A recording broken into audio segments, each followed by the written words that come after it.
There's a particular kind of silence that falls over a room when someone walks in and the air rearranges itself around them. Not the silence of shock, not the silence of confusion, the silence of recognition, the collective, wordless agreement of an entire room saying, asterisk yes, that is exactly what we were waiting for.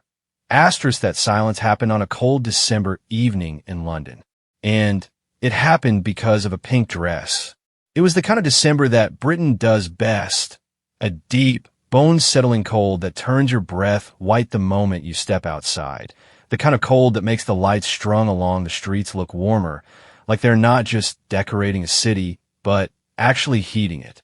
The trees along the mall were bare, but somehow still beautiful, their black branches catching the glow from the palace lights, bending slightly in the evening wind as if they too were leaning in to see what was about to happen. Inside, Buckingham Palace was doing what Buckingham Palace does every year in December, becoming something extraordinary. The Christmas gathering hosted by the royal family is not merely a party. It is something older and more deliberate than that. It is an institution dressed in tinsel. Gold candelabras line hallways.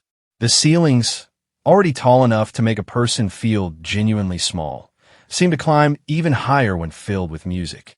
Footmen stand at intervals with the stillness of people who have decided that dignity is the only protest worth making against the chaos of the festive season. The chandeliers do not simply provide light. They perform it, throwing fractured brilliance down onto the shoulders and necks and upturned faces of everyone below. Into this setting, Catherine, Princess of Wales, walked. She was wearing pink. Not the pale, apologetic pink of something that almost decided to be a color and then lost its nerve. Not the hot, insistent pink of something trying to prove a point. This was a considered pink, the shade that exists in the exact middle distance between warmth and elegance, the kind of color that says I chose this deliberately, and I am entirely comfortable with that choice. The dress was a floor-length gown with a softly structured bodice. A skirt that moved the way expensive fabric is supposed to move. Not dramatically, not theatrically, but with a quiet authority as though the dress itself understood the occasion. It was, to use the only honest word for it, breathtaking. But here is the thing that made it extraordinary. It was not just the dress. It was the woman inside it. Because Catherine had not simply attended a Christmas party. She had come back. And the people in that room, royal family, courtiers, invited guests, staff who had watched the palace through a year unlike any other. They knew it. They felt it in the way you feel something that cannot be said cleanly with words. There is no neat sentence for watching someone you have collectively worried about walk into a room looking like that. Looking like herself, only more so. Looking like a woman who had gone somewhere very dark and very difficult and had found her way back to the light and had decided, because she is Catherine, because her decisions are always considered, to come back wearing pink. The year 2024 had not been kind. That is putting it the way people put things when they do not want to be dramatic about something that was, in fact, quite dramatic. In January of that year, Catherine had undergone abdominal surgery. The palace had been measured in its statements, careful with its language, but the absence that followed was not something that careful language could fully paper over. Weeks passed, then months. The Princess of Wales, the woman who had become one of the most photographed, most talked about, most closely watched figures on the planet, was simply not there. She missed events. She missed engagements. She missed the kind of public moments that, for someone in her position, are not merely appearances, but are the visible evidence of a life being lived in the service of something larger than herself. Then came the announcement that changed everything. In March 2024, Catherine released a video message, filmed in a garden, soft and unhurried, her voice quiet but steady, and she told the world that she had been diagnosed with cancer. She was undergoing preventative chemotherapy. She asked for time. She asked for privacy. She asked, with the sort of grace that makes people simultaneously want to give you exactly what you ask for and cry a little in a car park for space to heal. The world, in its own noisy and imperfect way, tried to give it to her. The months that followed were a strange, kind of collective holding a breath. There were sporadic appearances, trooping the color in June, where she looked luminous and slightly fragile in equal measure, in a white Jenny Packham dress with a black and white bow, her face carrying the particular expression of someone who is determined not to let their body write a different story than the one their mind has chosen.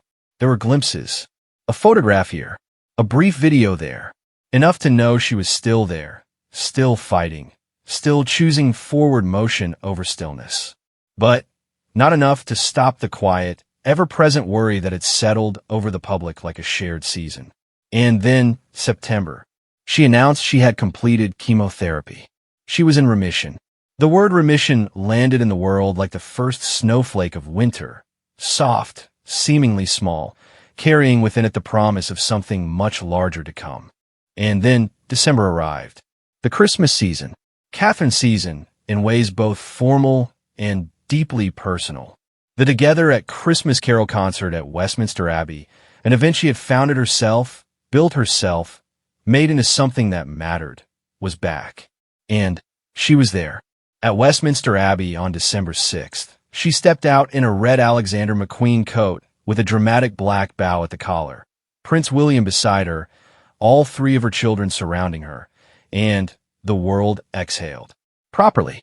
The kind of exhale that comes after a very long time of not quite breathing all the way in. But that was the Carol concert. A daytime event, structured and formal, a piece of the public calendar. The Royal Christmas Gathering was different.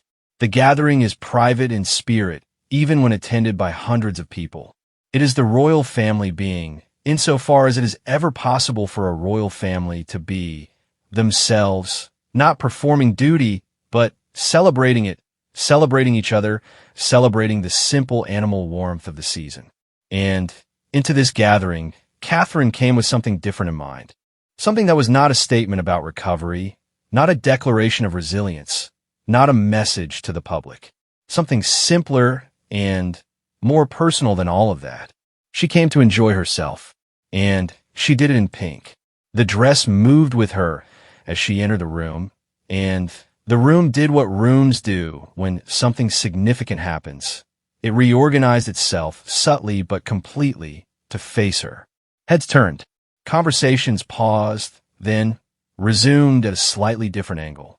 The dress caught the light from the chandeliers and gave it back warmer than it had received it, the pink becoming something richer and more dimensional in that particular palace light. Neither the flat shade it might have looked under ordinary circumstances, nor the artificial brightness of a stage. It was simply the right color in the right light at exactly the right moment. Prince William was beside her. He has a face that is very good at staying composed in public. He has been trained, in the particular and thorough way that princes are trained, to present equanimity regardless of internal weather. But when Catherine walked into that room in that dress, something crossed his face that no amount of training can suppress. The expression of a man who is looking at someone he loves very much and thinking quietly and with something approaching reverence that he is very glad she is here. People noticed that too. The evening unfolded in the way that great evenings unfold. Not with a single dramatic climax, but with a series of smaller moments, each one adding to a cumulative warmth that is, in the end, more satisfying than any single spectacular scene. There was laughter. There was music, the kind of music that old stone buildings seem to store inside their walls and release back into the air during the right kind of gatherings. There were conversations carried on in the particular shorthand of people who know each other very well, who share a language of reference and affection that no outsider can fully decode. And through all of it, Catherine moved with the ease of someone who has remembered how to be at ease. Not performing ease. Not managing her presentation of ease. Actually having it. Her laugh came easily, and it was the real laugh. The one that takes over the face without asking permission. The one that is not concerned with how it looks. She spoke to everyone she encountered with the focused attention that has always been her particular gift. The ability to make whoever is in front of her feel like the only person in a large and complicated room. But the dress remained the center of gravity. Even in a palace full of jewels and titles and extraordinary people dressed in extraordinary ways, even in a room where every person present carried the weight of history in their family name. The dress was the thing people came back to. It was discussed quietly, in the way that genuinely beautiful things are always discussed quietly, with a reverence that feels slightly excessive but is, in truth, completely proportionate to the object of discussion. What was it made of? Who had designed it? How had she known that this particular shade, in this particular room, on this particular evening would land the way it landed? The answer to that last question is the simplest one. She knew because she has always known. Fashion, for Catherine, is not decoration. It has never been merely decoration. From the moment she stepped into public life, from the moment she became, in ways both formal and entirely real, one of the most watched women in the world, she understood something that not everyone understands, something that the truly great stylists and fashion minds understand instinctively. Clothes are communication. They speak before you open your mouth. They carry meaning in their color, their silhouette, their fabric, their movement. Every choice is a choice about what to say, and what to say first. That December evening, in the pink gown, what she said first was this: I am here. I am well. I am happy. And I dress for myself tonight. And it turned out that dressing for myself is also dressing for all of you, because you have been waiting, and I have been waiting too, and we are all very glad that the waiting is over. The room understood. The room had always understood. That was the remarkable thing about Catherine, not just that she communicated so well, but that she chose audiences worthy of the communication. The people in that palace room knew her history, her composure, her discipline, the private Catherine behind the public one. And because they knew all of that, they understood exactly what it meant when she walked in wearing the color of something beginning, and smiled like a woman who knows that the hardest part is behind her, and laughed the real laugh, and stayed until the evening was done.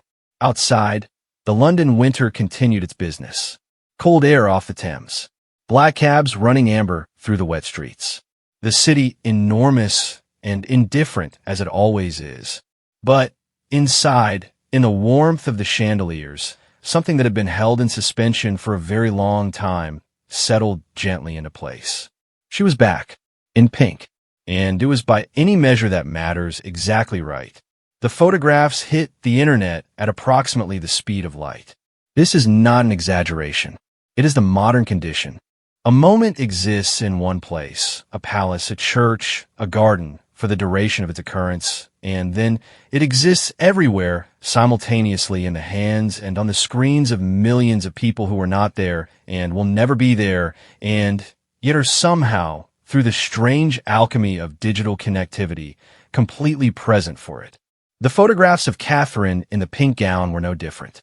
They moved across platforms with the particular velocity that genuine beauty generates, not the velocity of outrage, which is faster but empties quickly, and not the velocity of controversy, which is fast and hot and burning, but the velocity of something that simply makes people stop and look and want other people to also stop and look. By the following morning, the conversation was global. Fashion editors in London were already writing.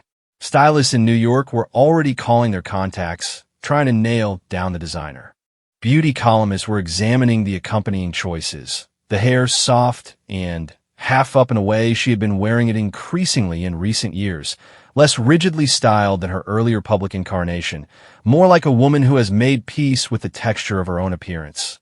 The jewelry, which carried, as her jewelry often does, its own coded conversation with history and sentiment. Pieces chosen not merely for their visual weight, but for what they mean to the woman wearing them. Social media, that enormous and unruly collective mirror, reflected the evening back in thousands of different registers simultaneously: admiration, analysis, personal identification, fashion aspiration, something simpler and harder to name that is just the feeling of being glad for another person. What was striking was not the enthusiasm. Enthusiasm for Catherine's fashion choices is not new. It is at this point a well-established part of the cultural landscape, with its own ecosystem of dedicated trackers and archivers and analysts who document every label she has ever worn, every repeat appearance of a coat or a dress or a pair of earrings, every deliberate style choice that weaves meaning into a public appearance. The people who love royal fashion the way some people love literature, as a text to be closely read, a language to be seriously learned, have been watching Catherine's wardrobe for over a decade, and they have assembled between them something close to a complete grammar of how she dresses and what it means. But the response to the pink gown was something beyond the usual enthusiasm. It was personal, across comment sections and threads, and the particular kind of message that people type at midnight when they feel something strongly enough to open their phones and try to articulate it. A pattern emerged. People were not simply admiring a dress. They were describing what it felt like to see her wearing it. They were saying things about hope. The word appeared more frequently than any fashion word, more frequently than any design reference. They were saying things about watching someone come back, about the specific emotional weight of a public figure who had been genuinely ill, genuinely vulnerable, genuinely absent, and who had now returned not diminished, but blazing in a dress the color of something newly alive.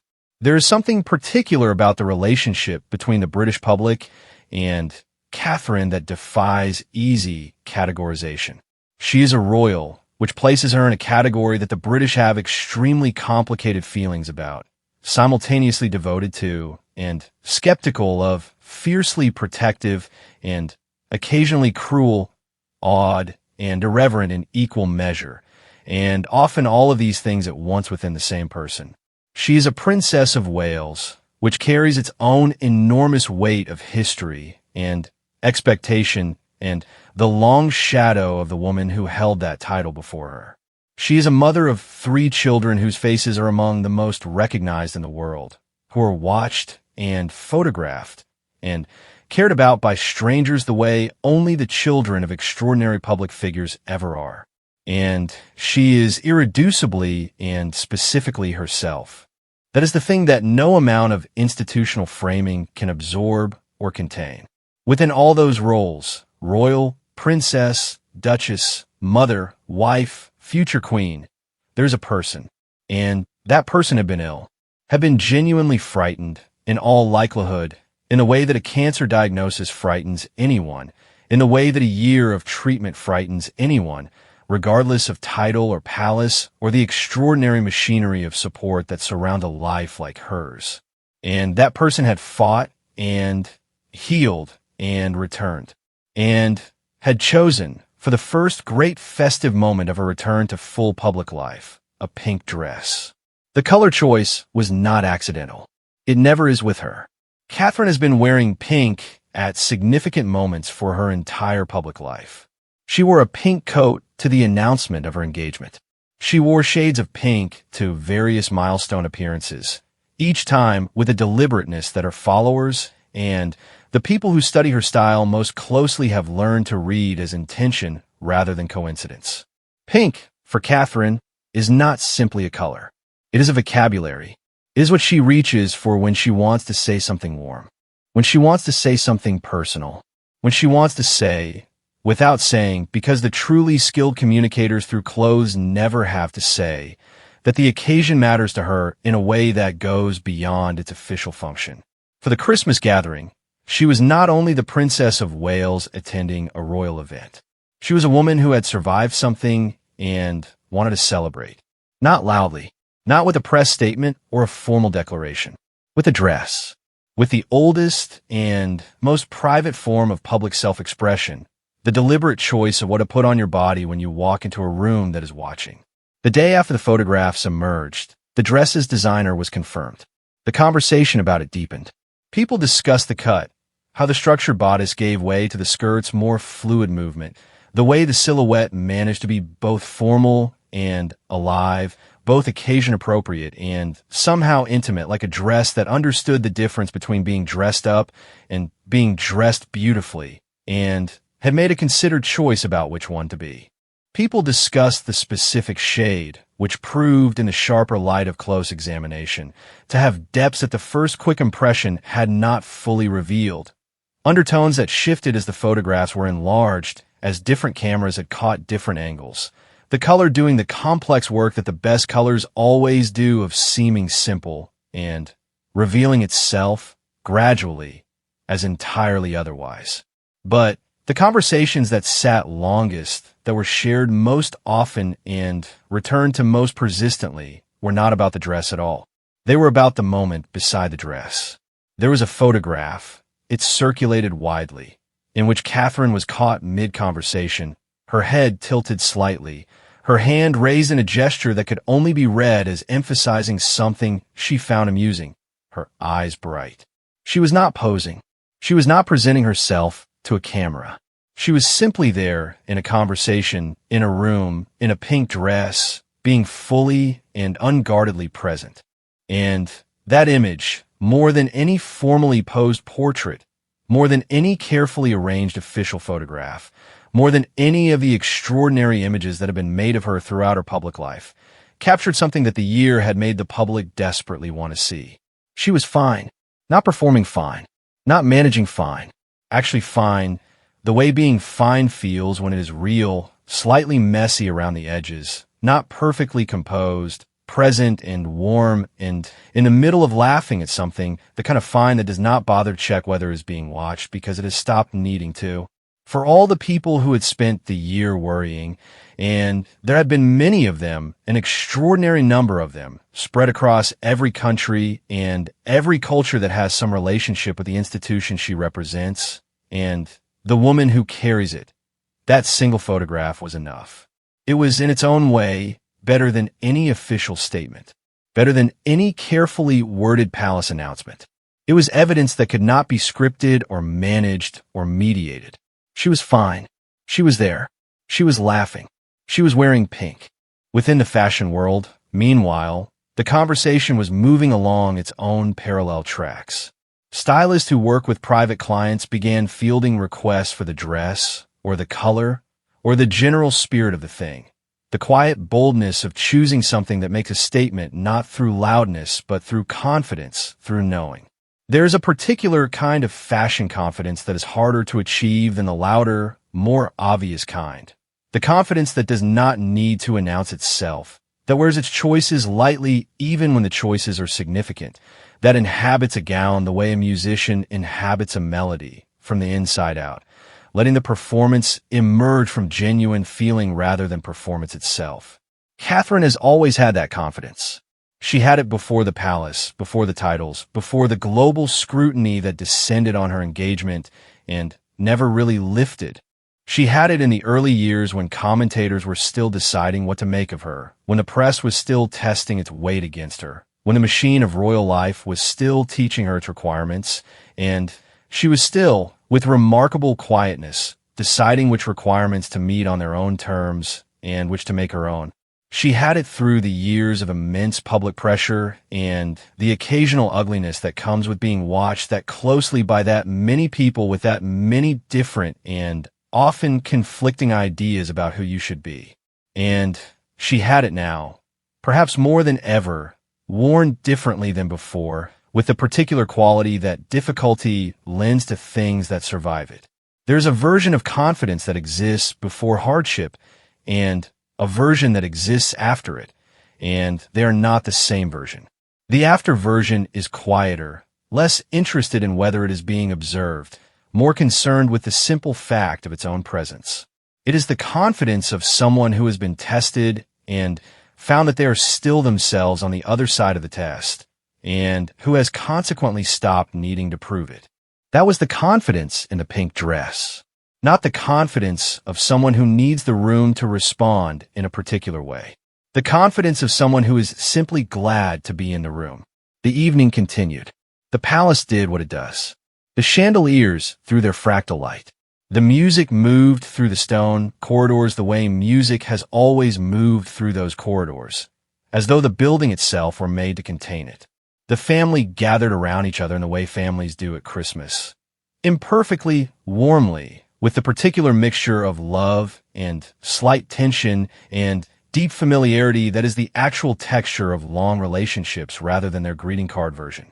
There were children, including Catherine's own three, who appeared at various points in the evening with the magnificent social confidence of royal children who have grown up being introduced to interesting adults and have decided somewhere along the way that interesting adults are mostly fine and sometimes genuinely great. Prince George, at the age of 11, had arrived at that particular stage of boyhood where height comes in unannounced increments and dignity is being tried on like a coat that is almost, but not quite the right size yet. Princess Charlotte, 9 years old, and already carrying herself with a composure that her mother's admirers might have found entirely familiar, had learned her mother's trick of making genuine interest look natural, of the warm and focused attention that is not performance. Prince Louis, the youngest, moved through the gathering with the serene confidence of a child who has spent his entire conscious life being looked at by strangers and has concluded with the magnificent pragmatism of very young children that this is simply how the world works, and there is no particular reason to be bothered by it. Catherine watched them with the expression that parents have when they are watching their children in a public situation and are trying not to be too obviously proud and are failing.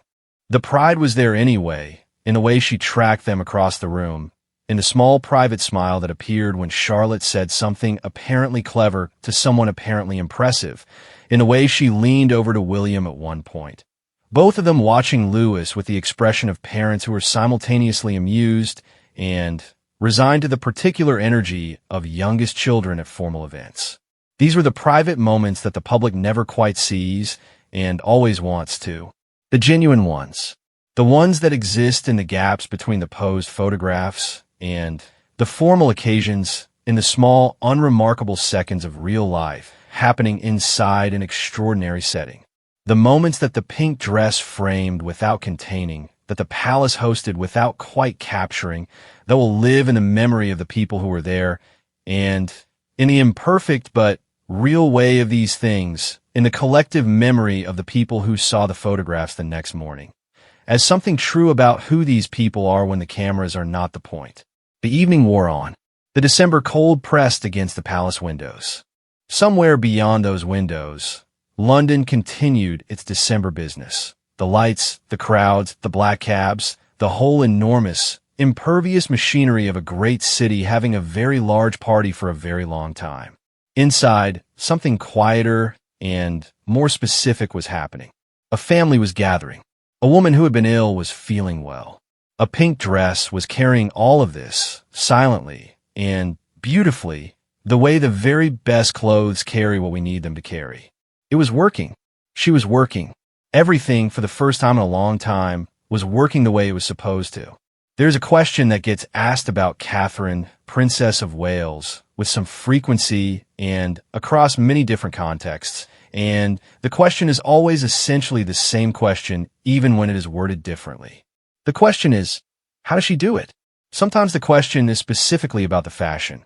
How does she always seem to make the right choice, land the right note, balance the competing demands of occasion and person and public symbolism with such apparent ease?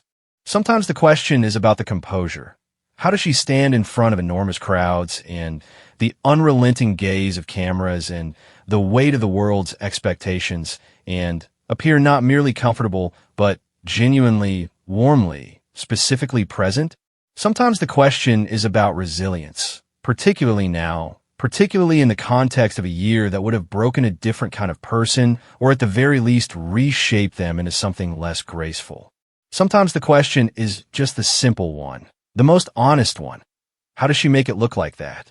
The answer is not a simple one, and it does not fit in a sentence. But it begins, as most true answers do, with something that happened long before anyone was watching. Catherine Elizabeth Middleton was born in January 1982 in Reading, Berkshire. She grew up in Bucklebury, a small village in the English countryside, the eldest of 3 children in a family that was by any practical measure well off and warmly functional. Her parents, Carol and Michael Middleton, had built a successful business from scratch, had raised their children with a combination of love and solid expectation that tends to produce adults who are capable rather than merely accomplished. She was educated at Marlborough College, where she was by accounts athletic and capable and not particularly the kind of student who announces herself as destined for extraordinary things. She studied at the University of St. Andrews in Scotland, where the weather is bracing and the history is long, and the kind of personal formation that happens at 21 in a beautiful and demanding place began to take the shape it would keep. She met Prince William there. That is the fact that changed everything, and also, in another sense, the fact that changed nothing about who she fundamentally was. The meeting happened, the relationship happened, the years of navigating what it means to be the girlfriend of the heir to the throne of the most discussed royal family on the planet happened. The tabloid scrutiny, the waiting, the public examination of her person, her family, her background, her suitability, all of it happened. And through all of it, she remained, by the accounts of people who knew her across different phases of her life, recognizably herself. This is not a small thing. This is, in fact, a very large thing. Many people, subjected to that much sustained public pressure at that stage of their lives, would have been reshaped by it into something more defensive, more performative, more armored. She was not. She married Prince William in April 2011 at Westminster Abbey, in a dress designed by Sarah Burton for Alexander McQueen, in front of 2 billion people watching on television and a Britain that had turned out on the streets with the particular combination of genuine affection and complete willingness to have a good time that is the British public at its most endearing. The dress was extraordinary. The woman wearing it was extraordinary. And the thing that stayed in people's minds, watching from their living rooms and from the pavements of London and from screens on every continent, was not the spectacle of the occasion, though the spectacle was considerable, but the face of the woman walking down the aisle, which was calm and bright and genuinely happy in the way that things are genuinely happy when they are not performing happiness but feeling it. She had always known how to be present for the real moment inside the official moment. That is the skill that makes her. Not the clothes, not the composure, not the extraordinary capacity for what the people who work with her call warm professionalism. The focused, genuine attention she brings to every person she meets, the ability to be in a formal engagement, and also, somehow, actually there. All of those things are expressions of the deeper skill, which is the skill of knowing the difference between what is being asked of you publicly and what is actually happening privately, and choosing to be present for both simultaneously rather than letting one crowd out the other. In the years following the wedding, Catherine built the role of Princess of Wales with the same quiet deliberateness with which she had navigated everything before it. The royal work, the engagements, the patronages, the carefully constructed public presence was taken seriously and done well. The Center for Early Childhood, which she established under the Royal Foundation, became a genuine project of substance and conviction, addressing the developmental years from birth to 5 as the foundation of lifelong well-being, drawing on research and advocacy and the kind of sustained campaigning that only happens when the person leading it actually cares about the outcome. Her patronages in the arts, in mental health, in sport, each one reflecting something real in her own interests and experience rather than simply filling an institutional slot. The fashion continued to be a language. She wore British designers as an argument for British craft. She re-wore pieces across years and across contexts as a quiet argument against the throwaway culture that celebrity and public life so often reinforce. Arriving at one event in a coat she had first worn 7 years earlier, turning up at an official occasion in a dress that her followers had tracked through 3 previous appearances, saying through each repetition that she had chosen these things because she loved them, not because they were new. She wore high street pieces alongside haute couture as an argument for accessibility, for the idea that style is a quality of choice rather than a quality of budget. She chose designers who reflected her values and her moment, sustainability, craftsmanship, connection to place, and she chose colors with the deliberateness of someone who has understood completely and early that color communicates before anything else does. Pink appears throughout this wardrobe history as a recurring note, never a dominant color, always a considered one. The pink she wore when announcing her engagement to Prince William. The pale pink tones of various early public outings, soft and approachable, the visual equivalent of warmth. The deeper, more confident pinks of her middle years in public life, as the role became more clearly her own and the choices became correspondingly bolder. The pink that she wore eventually to the Christmas gathering, chosen now not as an early career statement of accessibility, but as something more personal and more certain, the color of a woman who knows herself thoroughly and is comfortable with what she knows. That evening in December marked something that people in the broader conversation around Catherine's public life would spend subsequent weeks attempting to articulate, with varying degrees of success. It marked, in the most fundamental sense, a full return. Not a tentative return, not the cautious reappearance of someone testing the water, not the careful, limited engagement of someone still measuring their own capacity against their commitments. A full return. The woman who had faced the worst year of her adult life and navigated it with a combination of privacy and transparency that had somehow managed to preserve both her dignity and her authenticity. The extraordinary tightrope walk of being ill publicly without being consumed by the public version of that illness was now on the other side of it. Fully present, fully herself, in a pink dress, in a palace at Christmas. The months ahead would confirm this in the particular way that continuity confirms things through the accumulation of appearances and engagements and the resumption of the rhythms that have been interrupted. She would continue the Together at Christmas carol concert tradition she had built, standing in Westminster Abbey in a green Catherine Walker coat with fur at the collar, the forest green speaking to continuity and strength, the reworn coat making its quiet argument that recovery is not erasure, but return. She would host. She would engage. She would travel and advocate and build on the work that had been paused but never abandoned. She would be, in short, herself again, or rather, the version of herself that 2024 had refined, the one that had gone through the fire and come out knowing things that the pre-fire version had not yet had the occasion to learn. What those things are, the specific knowledge that a year of illness and treatment and recovery and return leaves in a person who has lived it with full attention, is not something that can be taken from outside the experience. But they're visible in her to the people who look closely. They are visible in the quality of her attention at public engagements, which has always been strong but now has something additional in it, something more distilled. They are visible in the choices she makes about what to do with her time and her influence, which seem to reflect a recalibrated understanding of what matters.